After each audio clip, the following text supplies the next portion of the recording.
बिस्मिल्लाहिर्रहमानिर्रहीम नहमदु व नसल्ली अला रसूलिल करीम अम्मा बाद फ़अऊज़ु बिल्लाहि मिनश शैतानिर रजीम बिस्मिल्लाहिर्रहमानिर्रहीम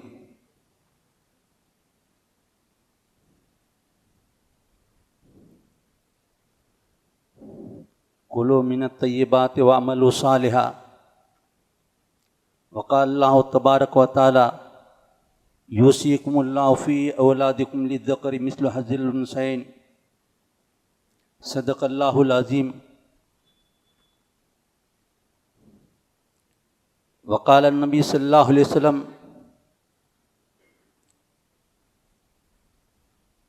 अक़सिमुल माल बैना अहलिल फ़राइज़ अला किताबिल्लाहि औ कमा क़ाला अलैहिस्सलातु वस्सलाम।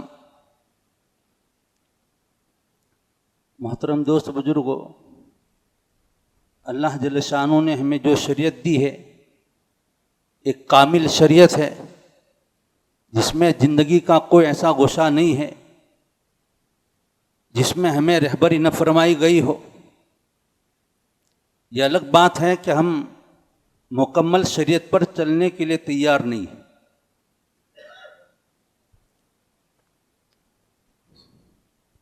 बंदा जब मर जाता है, मरने के बाद में जो पीछे माल छोड़कर जाता है, उस माल को किस तरीके पर तकसीम किया जावे और वो माल किस तरीके पर पीछे रहने वाले आपस में लेवे, इस सिलसिले में तफसील के साथ में कुरान में और अहादीस में उसको बयान किया गया। इमाम बुखारी रहमतुल्लाह अलैह ने इब्राहिम नखी रहमतुल्लाह अलैह के कौल को बयान किया है, युब्दउ बिल कफन सुम्मा बिद्दैन सुम्मा बिल वसिया, कि मरने वाला जो माल छोड़कर जाता है सबसे पहले मरने वाले के कफन दफन के सिलसिले में जो खर्चा होगा वो उसके माल में से लिया जाएगा। और अगर मरने वाले का कोई रिश्तेदार और उसके औलाद में से कोई अपने तरफ से खर्च करने के लिए तैयार हो तो कोई हरज नहीं है, लेकिन सबसे पहला खर्चा जो मरने वाला मर जाता है तो उसके माल में से कफन दफन का इंतजाम करना। और वो सहाबा का ज़माना था जिनको कफन भी मैसर नहीं था। किताबुल जनाइज में इमाम बुखारी रहमतुल्लाह अलैह ने अब्दुर्रहमान इब्न औफ रज़ियल्लाहु तआला अन्हु के वाक़ये को बयान किया है। शाम के वक्त में रोज़ा इफ्तार करने के लिए अब्दुर्रहमान इब्न औफ रज़ियल्लाहु तआला अन्हु बैठे हुए थे और अचानक उनने तज़किरा किया कि उहद के मौके पर मुसअब इब्न उमैर रज़ियल्लाहु तआला अन्हु शहीद किए गए और उनके पास में इतना कपड़ा नहीं था कि जो उनको कफन में काम में आता, और इतनी छोटी चादर थी कि अगर सर की तरफ ढांका जाता पैर खुल जाता, अगर पैर की तरफ उसको ढांका जाता तो सर खुल जाता।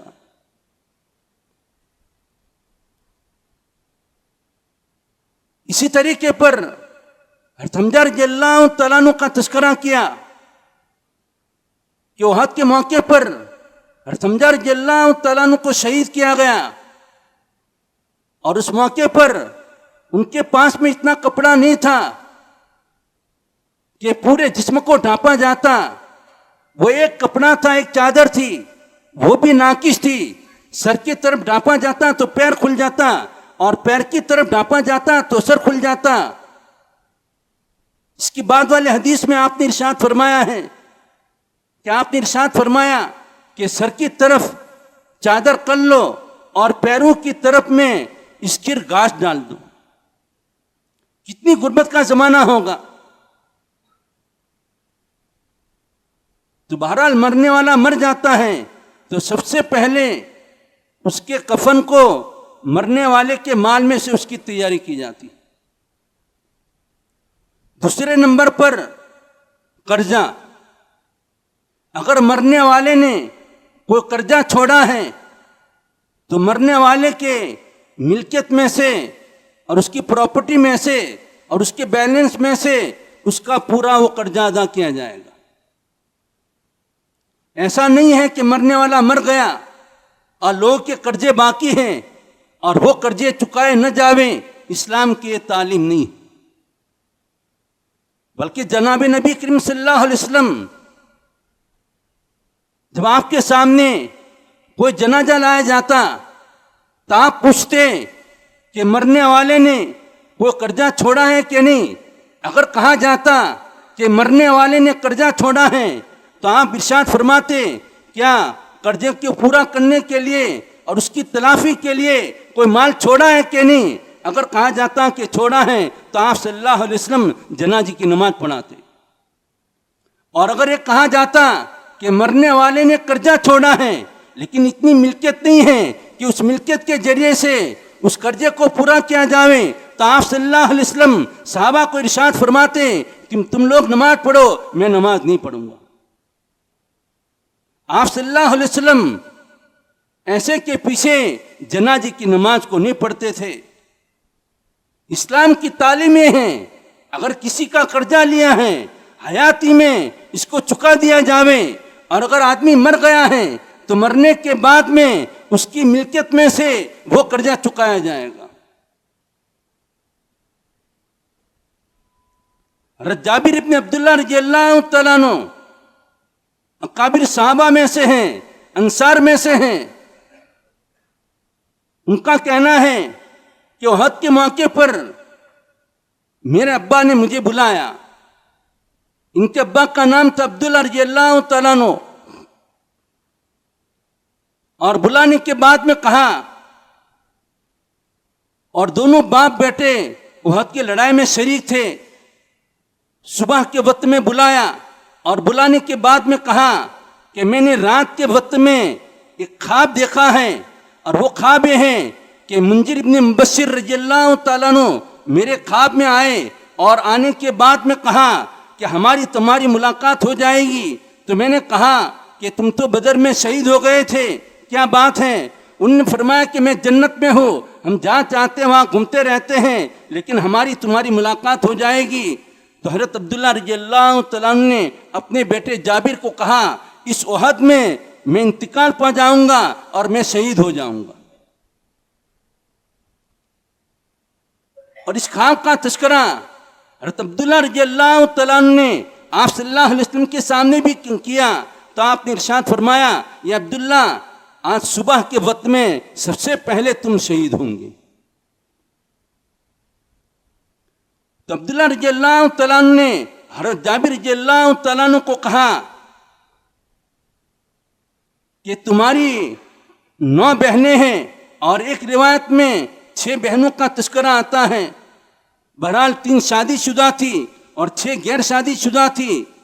तो हज़रत जाबिर को कहा कि तुम उनको संभाल लेना, और दूसरा है कि मेरा कर्जा है और वो मेरा कर्जा मेरे बागीचे के जरिए से उसको पूरा कर देना। दुनिया से जाते हुए अपने बेटे को नसीहत कर रहे हैं कि मेरा कर्जा मेरे बागीचे में से इसको चुका देना। चौंच अब्दुल्लाह रज़ियल्लाहु तआला अन्हु को शहीद कर दिया गया। उनके शहीद होने के बाद में ये किताबुल मगाजी में लिखा हुआ है, और किताबुल जनाइज में उस हदीस में आगे ये लिखा हुआ है कि शहीद होने के बाद में अब्दुल्लाह रज़ियल्लाहु तआला अन्हु के ऊपर चादर डाल दी गई थी।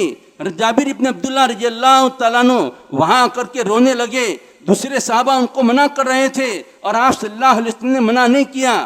और उस वक्त जाबिर रज़ियल्लाहु तआला अन्हु की फूफी फातिमा रज़ियल्लाहु तआला अन्हु थोड़े जहरन रो रही थी, बुलंद आवाज के साथ में रो रही थी।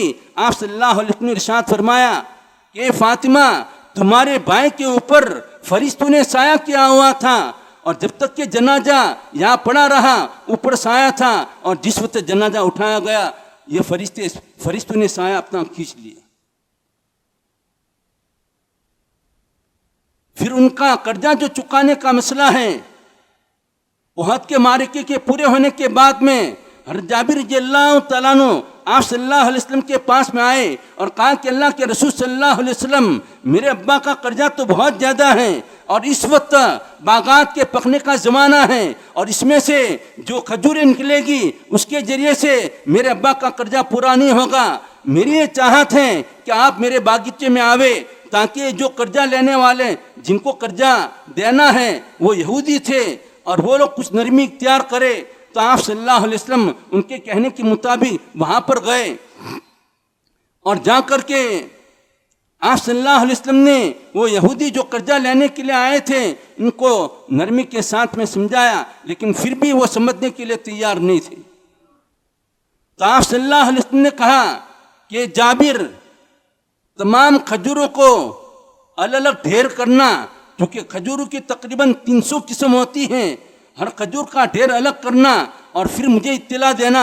चुनांचे हज़रत जाबिर रज़ियल्लाहु तआला अन्हु ने खजूरों को अलग अलग ढेर में तकसीम किया। इसके बाद में आप सल्लल्लाहु अलैहि वसल्लम को इत्तला दी। आप सल्लल्लाहु अलैहि वसल्लम गए और खजूर के ढेर के चारों तरफ आपने चक्कर लगाया और चक्कर लगाने के बाद में आपने बरकत की दुआ की। इसके बाद में आप सल्लल्लाहु अलैहि वसल्लम ने उनका कर्जा चुकाना शुरू किया। हज़रत जाबिर रज़ियल्लाहु तआला अन्हु कहते हैं, जितना कर्जा था ये पूरा कर्जा एक ढेर में से अदा कर दिया और उस ढेर में जितनी खजूरें थी इतनी खजूरें बाकी थी, उसमें से एक खजूर भी कम नहीं हुई। तो मरने वाला मर जाता है तो दूसरे नंबर पर उसका कर्जा चुकाया जाएगा और तीसरे नंबर पर उसकी वसीयत को नाफिज किया जाएगा। और वसीयत भी तिहाई वसीयत को नाफिज किया जाएगा। अगर मरने वाले ने तिहाई माल से ज़्यादा की वसीयत की है, उस वसीयत को नाफिज नहीं किया जाएगा, उसको पूरा नहीं किया जाएगा, सिर्फ तिहाई वसीयत को पूरा किया जाएगा। इसके बाद में जो माल बचा है उस माल को वारिसीन के दरमियान में तकसीम किया जाएगा। और मेरे भाइयों, आज के दौर में मीरास को कौन तकसीम करता है? वो जो जमाने जाहिलियत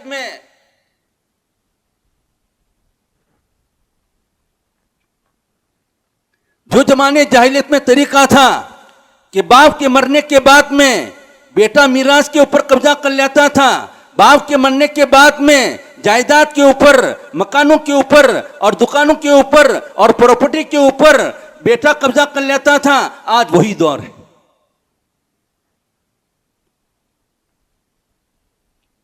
और आज मुसलमान मीरास को तकसीम नहीं करता, अपने बहनों को हक नहीं देता, अपनी फूफियों के हक नहीं देता और हराम की माल और हराम की रोजी अपने पेटों में डालते रहते हैं।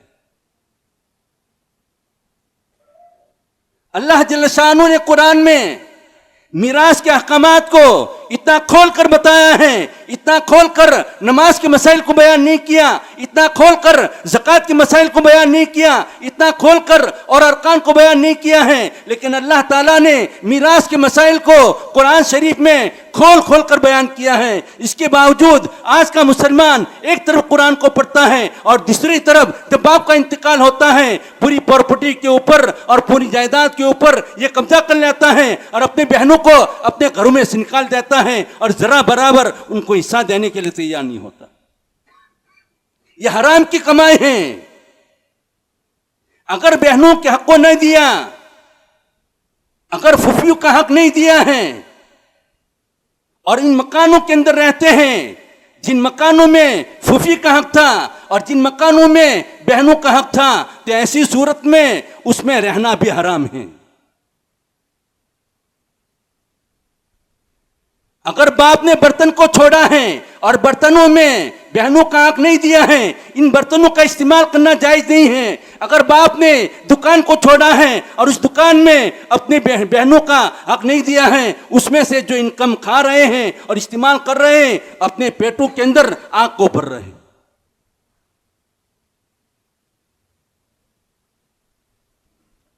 और कुरान की मिजाज को देखो, कुरान की मिजाज को देखो, जहां मीरास के मसाइल को बयान किया है, मीरास के मसाइल को बयान करने के बाद में अल्लाह ताला ने ये इरशाद फरमाया, तिलका हुदूदुल्लाह,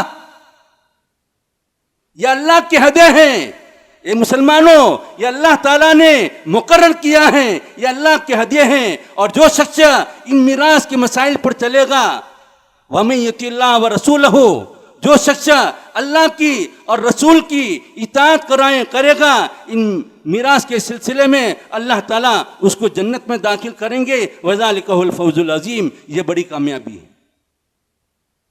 और आगे फरमाया कि मीरास के सिलसिले में वमन यासिल्लाह व रसूलहू, जो अल्लाह की नाफरमानी करेगा, और जो अल्लाह की नाफरमानी हो रही है, व रसूलहू, और अल्लाह के रसूल की नाफरमानी करेगा, युदखिलु नारन खालिदन फीहा, अल्लाह ताला ऐसे मीरास के हड़प करने वालों को, और अल्लाह ताला फुफू की मीरास को हड़प करने वाले को, और अल्लाह ताला औरतों के हुकूक के दबाने वालों को जहन्नम के अंदर दाखिल फरमाएंगे। भलो अज़ाब मुहीन, और ऐसे भाई जो अपनी बहनों के माल को हड़प कर जाते हैं, उनके लिए जिल्लत वाला अजाब होगा। क्या ये कुरान सिर्फ तरावी में पढ़ने के लिए आया था? क्या मीरास के अहकाम अल्लाह ताला ने बयान नहीं किए? वो जो जमाने जाहिलियत में बात थी, अबू साले और कल्बी ने अब्दुल्ला इब्न अब्बास रज़ियल्लाहु तआला अन्हु के कौल को बयान किया है कि जमाने जाहिलियत में वो लड़कियां चाहे बालिगा हो नाबालिगा हो, उनको मीरास में हक नहीं देते थे, और वो लड़के मुज़क्कर अगर नाबालिग हो, उनको भी मीरास में हक नहीं देते थे।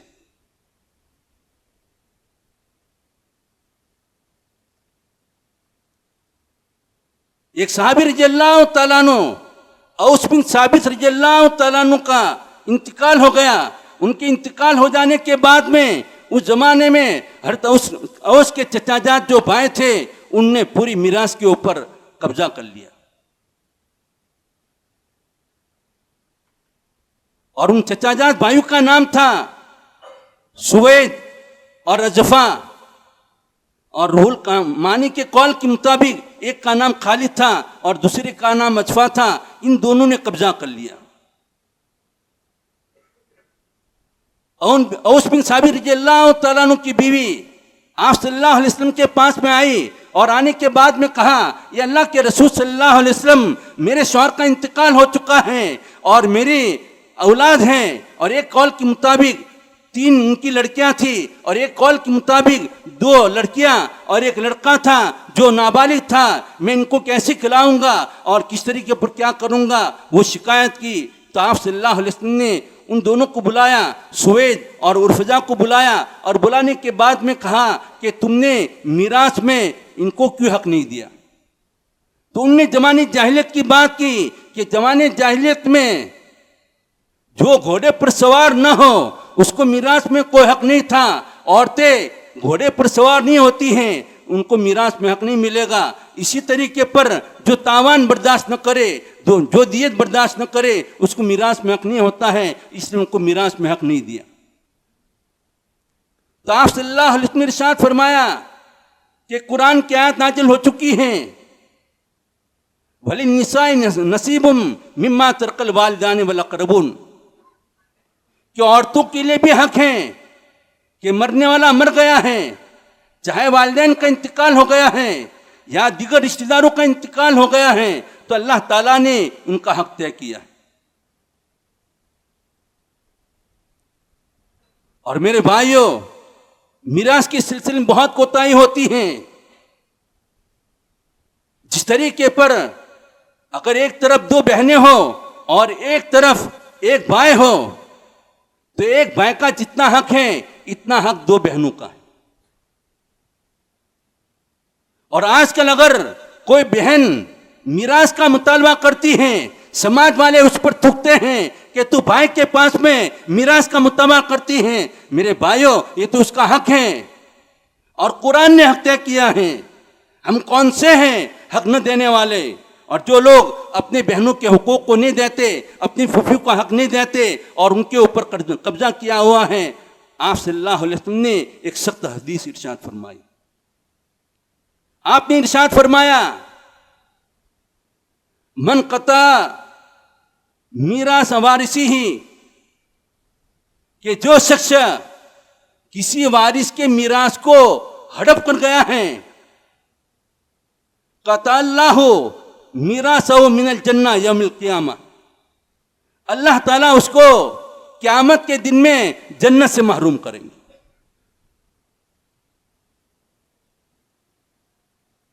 आज मेरे भाइयों, हमारी कमाइयां कहां जा रही हैं? मीरास के अहकामात कितने खोल कर बयान किए हैं।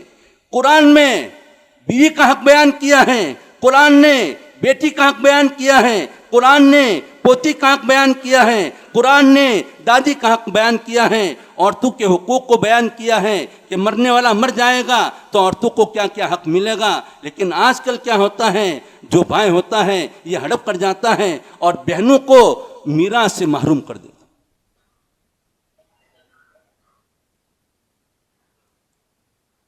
यूसिकुमुल्लाहु फी औलादिकुम लिज़करि मिस्लु हज़्ज़िल उन्सयैन, ये कुरान की आयत नाजिल हुई थी। अब उसके मुतल्लिक 4 वाक़यात को बयान किया जाता है। हज़रत जाबिर का भी वाक़या है, इसी तरीके पर हसन बिन साबित रज़ियल्लाहु तआला अन्हु के भाई अब्दुर्रहमान थे, उनका भी वाक़या है। इसी तरह सईद इब्न रबी रज़ियल्लाहु तआला अन्हु का भी वाक़या बयान किया जाता है। उसमें सिर्फ एक ही बयान करता हो, सईद इब्न रबी रज़ियल्लाहु तआला अन्हु उहद के मौके पर शहीद हो गए। उनके शहीद होने पर आप सल्लल्लाहु अलैहि वसल्लम ने एक सहाबी को भेजा था कि तुम देख कर के आओ शहीद कहाँ हैं। अरे सईद रज़ियल्लाहु तआला अन्हु जो है, सईद इब्न रबी रज़ियल्लाहु तआला अन्हु जो हैं वो आखिरी हालत हैं और अभी दुनिया से जाने वाले हैं। वो साहबी उनके पास में पहुँचे तो हज़रत साद ने कहा कि तुम जा कर के अंसार को कहना कि आप सल्लल्लाहु अलैहि वसल्लम का पूरा साथ देना और आपकी पूरी पुष्टपनाई करना। बहरहाल वो साहबी आप सल्लल्लाहु अलैहि वसल्लम के पास में आए और कहा कि उन्होंने इस तरह कहा है। इसके बाद में उनका इंतकाल हो गया था। उनके इंतकाल हो जाने के बाद में उनके चचा के लड़कों ने मीरास के ऊपर कब्जा कर लिया। उस पर यूसिकुमुल्लाहु फी औलादिकुम लिज़करि मिस्लु हज़्ज़िल उन्सयैन ये आयत शरीफा नाजिल हुई। तो आप सल्लल्लाहु अलैहि वसल्लम ने जिन लोगों ने कब्जा किया था उनको बुलाया और बुलाने के बाद में कहा कि जो जो हक है इन हकूक़ को दे दो। उनकी 2 बेटियां थी, 2/3 उनको दिया और हज़रत साद की बीवी थी, हज़रत साद की बीवी को 8वां हिस्सा दिया और बाकी मीरास को आगे तकसीम किया। तो मेरे भाइयों, मीरास के मसाइल हैं, आज इसको कोई जानता नहीं और जानते हैं तो उस पर अमल करने के लिए तैयार नहीं, बस माल आना चाहिए। अगर बहनें कहे कि हमें मकान चाहिए, उनको मकान देना पड़ेगा। मरने वाला मर जाता है, उसका हक उसकी प्रॉपर्टी में होता है। ये नहीं कि उसकी कीमत लगा ली और वो कीमत दे रहे 10 साल के बाद, 12 साल 20 साल के बाद में। ये गलत तरीका है। आप सल्लल्लाहु अलैहि वसल्लम का इंतकाल हुआ, अज़वाज मुत्तहरात ने हज़रत उस्मान गनी रज़ियल्लाहु तआला अन्हु को कहा तुम सिद्दीक़ अकबर रज़ियल्लाहु तआला अन्हु के पास में जाओ और हमारा जो मीरास में हक है हमको दिलवाओ। लेकिन आप सल्लल्लाहु अलैहि वसल्लम का अलग मसला था, ला नूरसु मा तरकना सदक़तुन, ये था कि हमारे माल में मीरास नहीं जारी होगी, जो हमने छोड़ा है वो सदका होगा। और आज मेरे भाइयों, अगर बहन मीरास का मुतालबा करे लोग उसको बुरा समझते हैं, हालांकि वो अपना हक मांगती हैं। अगर हमारे बहन के घर पर कोई चोर आ जावे, भाई फौरन भागता हुआ वहाँ जाता है। अगर हमारी बहन के घर पर कोई पड़ोसी परेशान करता हो और उसके घर में से फ्रिज को चुरा लिया हो तो फौरन भाई ताउन के लिए चला जाता है। लेकिन ये भाई इतना खतरनाक डाकू है कि मकान को हड़प कर लिया है और लाखों रुपए उसने हड़प कर लिए हैं। इन चोरों के मुकाबले में ये बड़ा चोर है। वो तो चोर तो चुपके से जाता है, कोई देखे नहीं, इस तरीके पर चोरी करने के लिए जाता है। और ये भाई इतना खतरनाक डाकू है, इतना बड़ा चोर है, खुलेआम डंके के चोट सबके सामने कहता है पूरी मिल्कियत के ऊपर मैं कब्जा कर लूंगा, अपने बहनों को कोई चीज नहीं दूंगा। क्या इन मकानों में रहना जायज है? क्या इन दुकानों से जो इनकम हासिल होती है, जो खाते हैं, क्या खाना जायज है? ये कुरान क्या हमारे लिए नाजिल नहीं हुआ था? क्या ये कुरान काफिरों के लिए नाजिल हुआ था? इन कुरान की आयतों पर कौन अमल करेगा? अगर अमल न किया, वही अल्लाह ताला ने फरमाया वमन यासिल्लाह व रसूलहू, जो शख्स नाफरमानी करेगा वह तद हुदूदहू, और अल्लाह ताला ने ये मीरास के जो अहकामात बयान किए हैं तजावुज करेगा, अल्लाह ताला उसको जहन्नम में दाखिल करेंगे और उसके लिए जिल्लत वाला अजाब होगा। और जो इस पर अमल करेगा अल्लाह ताला उसको जन्नत नसीब करेंगे। अल्लाह ताला कहने सुनने से ज़्यादा अमल की तौफीक नसीब फरमावे। वाखिर दावाना अल्हम्दुलिल्लाह बिल आलमीन।